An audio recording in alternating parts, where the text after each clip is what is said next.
तिब्बती राष्ट्रीय विद्रोह की आज 63वीं वर्षगांठ मैक्लोडगंज के दलाई लामा मंदिर में मनाई गई, जिसमें केंद्रीय तिब्बती प्रशासन की ओर से तिब्बती राष्ट्रीय विद्रोह दिवस के आधिकारिक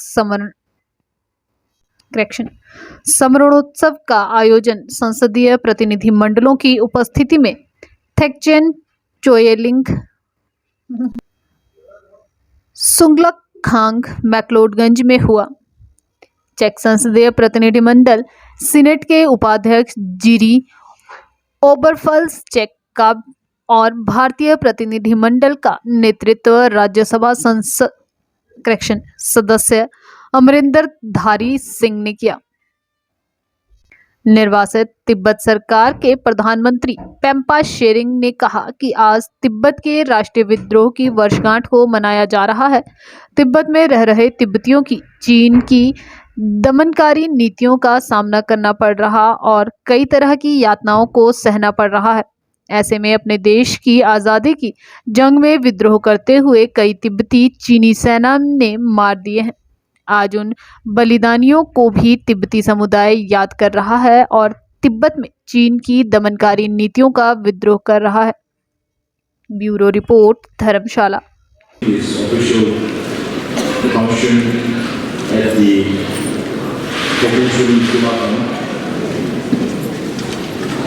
And on behalf of the Central Tibetan Administration, it's my privilege to welcome Jiri Oberpfalzer, Vice President of the Czech Senate, along with his friends, and Honorable Dari Singh Ji, who represents the Rajya Sabha, and Honorable member comes from Bihar, which is also very close to us spiritually. I shall not speak on our relationship with Czech Republic. I leave that to Dr. Jiri Oberpfalzer to talk about His Holiness' relationship, close relationship with President Václav Havel of Czech Republic, and the continuing relationship through Forum 2000 and delegations visit here, and we also plan to visit Czech Republic into the future.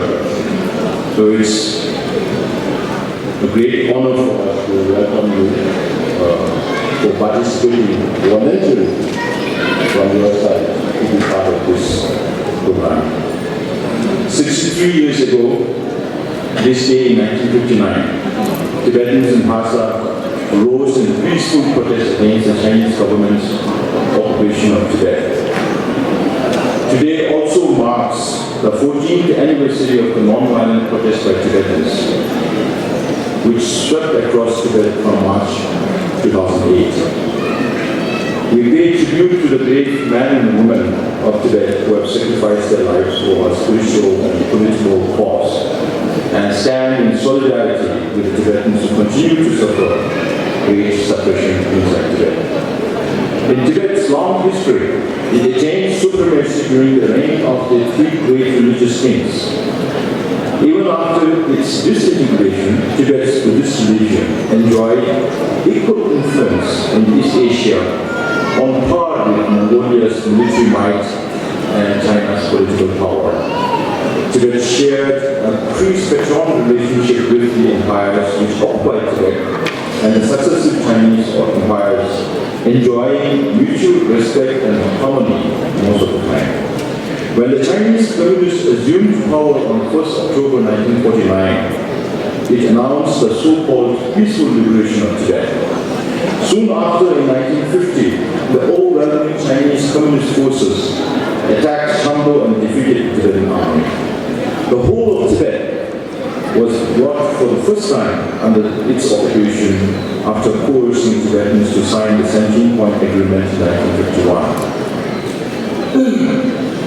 Although His Holiness the Dalai Lama and the Tibetan government made every effort to cooperate with the Chinese government based on the agreement, the basis for peaceful coexistence was shattered by the Chinese army's constant oppression. His Holiness the Dalai Lama, followed by some 8,000 Tibetans, had no choice but to leave for exile. In the next 2 decades, Tibet experienced the darkest period in its history. The advent of the democratic reforms in Tibet's common Amdo provinces in 1956 led to the destruction of monasteries and arrest of lamas and monks. At that point in time, the Chinese government had no clear policy on ethnic issues. However, that was soon to change when Mao Zedong, taking cue from the 1958 revolt by Tibetans and Salars in Yazid County in Amdo province, pointed out that the nationality issue is essentially a class issue. He unleashed an unending cycle of disastrous campaigns in the name of suppression of the revolt, democratic reforms, and cultural revolution. It was the actual beginning of cultural genocide in Tibet, leading to the death of 1.2 million Tibetans and destruction of over 6,000 monasteries. Jiří Oberfalzer. I am a vice president of Czech Senate. So why you here today, sir? Czech Republic is traditionally from the times of Václav Havel, a friend of Tibet. So we went here to support Tibet, to support the struggle of Tibet people to reach freedom and support the government in exile. What message you want to convey to China, sir? You know, I think that nobody can win if he tries to steal soul and spirit of nation. So what we wish, and we would ask China to help to Tibet find a peaceful solution and balance relations, which are Tibetans trying to achieve for decades. So change of position of China needs to be accepted, and fair relations with Tibet established.